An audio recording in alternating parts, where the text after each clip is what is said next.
12 साल बाद मित्रों बृहस्पति का राशि परिवर्तन होने जा रहा है। जी हाँ, बृहस्पति मेष राशि से निकलकर वृषभ राशि में जाने वाले हैं। तुला राशि के लिए कैसा रहेगा? तुला राशि को कुछ सौगात देके जाएंगे या नहीं जाएंगे, या तुला राशि वाले को डिप्रेशन परेशानी वैसी की वैसी बनी रहेगी?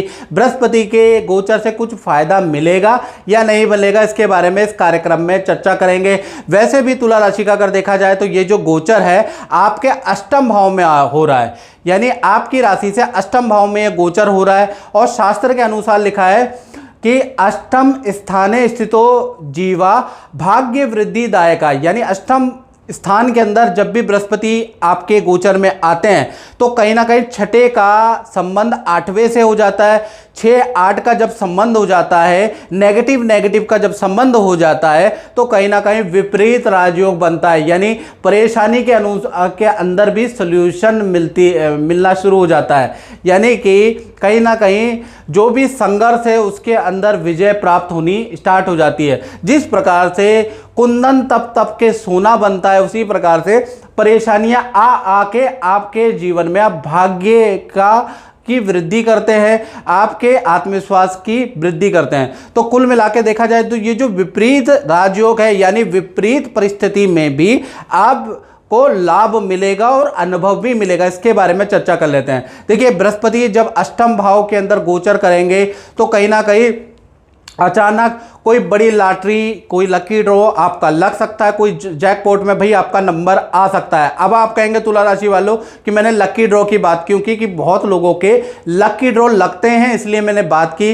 साथ ही साथ कुछ लोगों को बड़ी सफलता हाथ आ सकती है, या फिर देखा जाए तो कुछ लोगों को बड़े पोजीशन का ऑफर आ सकता है, बहुत अच्छा नौकरी का योग लग सकता है। यानी कुल मिला के बड़ा कुछ तुला राशि के हाथ आने वाला है, ऐसा योग नजर आ रहा है। क्योंकि अष्टम भाव में मिलेगा तो बड़ा ही मिलेगा, छोटा मोटा नहीं मिलेगा, घबराना नहीं, मिलेगा तो बड़ा ही मिलेगा। साथ ही साथ गांव में तुला राशि का मकान का कुछ रेनोवेशन हो सकता है, या पैतृक जमीन का कुछ फैसला हो सकता है।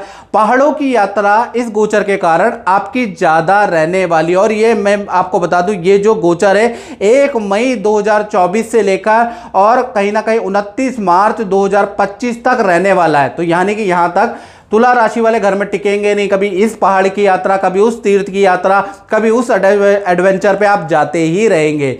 साथ ही साथ भाग्य से आपको बड़ी कामयाबी मिल सकती है। विपरीत राजयोग के कारण आपको बड़ा पद मिल सकता है। मैंने कहा ना, बड़ी ही चीज मिलेगी, छोटी मोटी चीजें नहीं मिलेगी, यानी आपको हैरान कर देगी, क्योंकि अष्टम भाव में चीजें बड़ी मिलती है। तो कहीं ना कहीं बृहस्पति का जो ये गोचर है ये तुला राशि के लिए बड़ा ही देने वाला, छोटा मोटा चीज नहीं देगा। साथ ही साथ बृहस्पति की 3 दृष्टियां होती है। 5वीं दृष्टि से देखा जाए तो आपके अष्टम भाव से इसकी दृष्टि पड़ रही है कन्या राशि, जहां पर 6 लिखा है, यानी व्यय भाव में आपकी दृष्टि है। यहां पर तुला राशि को मिश्रित फल देगा, यानी कि यहाँ से आपके विदेश जाने के योग बनते हैं, या फिर विदेशी कामों में आपको सफलता मिलती है, आपका वीज़ा सैंक्शन हो सकता है, विदेश में कोई कंपनी आपको बुला सकती है। लेकिन जैसा मैंने कहा कि ये भाव बहुत अच्छा नहीं है, वहाँ पर जाने पर आपको तरह तरह की समस्याओं का सामना करना पड़ेगा, टेंशन तो बनी ही रहेगी, लेकिन कहीं ना कहीं आपका योग तो बन रहा है, लेकिन सुख नहीं प्राप्त होगा, याद रखिएगा उस योग का। साथ ही साथ यहाँ पर जो दृष्टि है आपकी तीर्थ यात्रा बहुत कराने वाला है, यानी जो तुला राशि वाले हैं पूरा साल भर का, मोटा मोटा साल भर काफ़ी तीर्थ के दर्शन करने वाले हैं। बृहस्पति की 7वीं दृष्टि के बारे में बात करें तो वो आपके धन भाव में पड़ रही है। तो धन भाव में पढ़ने से अचानक कोई व्यक्ति की राय से आपको लाभ हो सकता है, अचानक कोई व्यक्ति आपको कोई ऑफर दे सकता है जिससे कि आपको भी वो हाथ पकड़ के ऊपर ले जाएगा। साथ ही साथ आपका एक्स्ट्रा इनकम के योग बनते हैं, आपके एक्स्ट्रा धन जिसको कहते हैं ना, एक्स्ट्रा धन आप समझ ही गए होंगे, उसके योग बनते हैं। खूब धन में वृद्धि रहेगी। यानी कुल मिलाकर देखा जाए तो किसी भी मित्र की राय से, किसी जान पहचान वाले की राय से, या उसके साथ पार्टनरशिप में, या वो व्यक्ति आपको जबरदस्ती आगे बढ़ाएगा। तो कुल मिलाकर देखा जाए तो फाइनेंस का मैटर काफ़ी बेहतर नज़र आ रहा है, लेकिन किसी की राय किसी की वजह से ही होगा। साथ ही साथ बृहस्पति की 9वीं दृष्टि आपके चतुर्थ भाव में आ रही है। जो 9वीं इसकी दृष्टि है वो चौथे भाव में आपके है, तो कहीं ना कहीं घर के अंदर विवाह शादी कोई मांगलिक रुका हुआ काम बनता हुआ नजर आ रहा है, यानी परिवार के सदस्यों के भी रुके हुए काम बनते हुए आपको नजर आएंगे। कब तक? 29 मार्च 2025 तक, ये डेट भी नोट करें।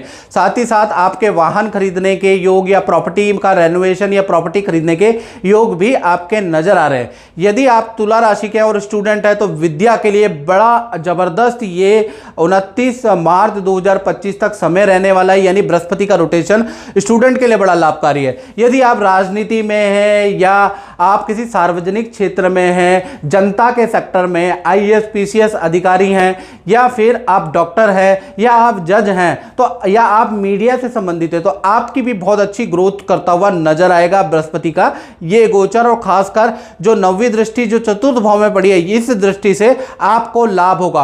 और खासकर आपको बेस्ट रिजल्ट तुला राशि को 9 अक्टूबर के बाद से प्राप्त होगा। जब बृहस्पति वक्री होगा ना, तब आपको 4 गुना अधिक वृद्धि से फल देगा। यानी 9 अक्टूबर से पहले तो धीमा धीमा धीमा करके, और 9 अक्टूबर के बाद 4 गुना अधिक वृद्धि से आपको फल मिलेगा, याद रखिएगा।